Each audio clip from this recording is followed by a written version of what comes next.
What's up guys, it's Amanda, welcome back to my channel and happy Artsy Fartsy Friday. I'm excited to be sharing with you the third illustration in my Zodiac project series. For those of you that are new to my channel, or maybe you joined us after this project already started and you don't know a lot about it, I'm going to do a quick recap for you and just kind of explain what the Zodiac project is. So one of my resolutions for 2018 was to give myself a long-term goal. And I decided to work on a project throughout the entire year of 2018. And my goal is to have enough illustrations for a calendar for 2019.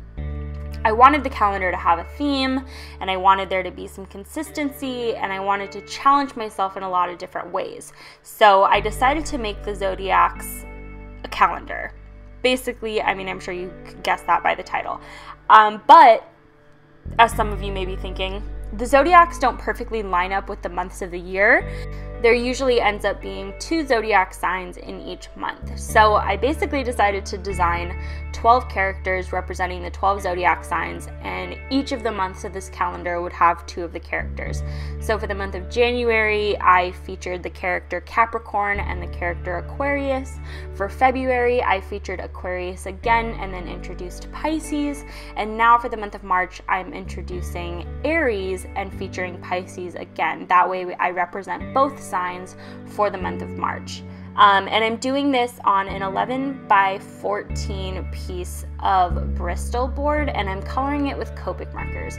If you are interested in kind of seeing my whole concept, character, design process, I've actually been talking about that over on my Patreon. My Patreon is public and all of the posts on there are free. It's basically donation only, so you don't have to pay anything to see the content on there. But basically I took this week to really break down the concept design process, and I walk you through how I take my sketch to, you know, my composition, how I do my color comps, and then basically how I transfer my image to be ready for final coloring, basically.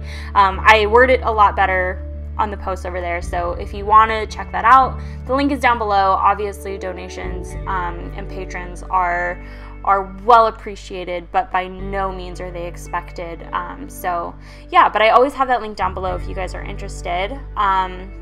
Just a couple of other kind of housekeeping things if you are interested in kind of seeing what my favorite art supplies are and that kind of stuff. I am a member of the Amazon Affiliates program, so I do kind of have a comprehensive list of all of my favorite art supplies in a list that's down below. And if you purchase anything from Amazon through that link, whether it is an item I recommend or not, I do get a small commission from that. And basically that just goes to support me as an artist, support the channel so that I can keep creating content for you guys, and it does not change the cost of the item for you. So it's really just a very easy way to support artists. Another thing is that I live streamed this entire coloring process. Actually, yeah, the entire coloring process. I didn't get to do all the line art on this stream, but I streamed it all over on Twitch in real time. So some of you out there, I know my loyal live stream gang is out there watching this right now, and I love them and I appreciate them so much. They basically watched this illustration come to life in real time and got to chat with me and talk with me while I made it, which was a lot of fun. I love the live streams, and I am planning on doing more of them. I'm especially planning to live stream the Zodiac project pieces just because I know you guys have a lot of questions, and it's a big undertaking. You know, it's a lot of work, and I've never done a project like this before, so a lot of the times I end up troubleshooting on the stream and just talking with you guys about like, what color should I do for this, and do you think I should do this for the background or that for the background? And you guys really just help me out a lot. It's really great. Just to talk a little bit about this piece in particular, it's a little bit different from the other 2 pieces in that it's a fully nature background. In the other 2 pieces, I kind of include elements of architecture, and I thought that that was really fitting for those characters. But for some reason, I really wanted to just include a nice, serene landscape. in this piece, and I'm really happy with the way that it turned out. This is definitely not my comfort zone. It's not my strong suit. Backgrounds and perspective and nature and everything like that are just, it's not what I'm good at. But part of this project is to challenge myself and get better at the things that I'm not good at. So I have a whole process for how I do this and kind of how I plan out my backgrounds and stuff, and I can do a video on that if you would like, and kind of bring that process that I'm talking out on Patreon to life for you in a video for those of you that kind of learn better that way. I can do that, but really I've been loving playing around with different textures that I can get with Copic markers, and leaving the white of the page and kind of seeing what that effect brings to my composition and to my contrast in my pieces, and I've been having a lot of fun with it, I have to say.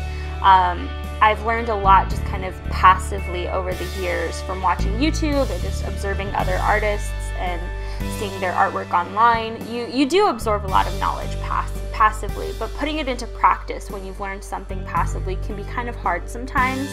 And so that's been something I've experienced, and I'm sure a lot of you kind of experienced something similar.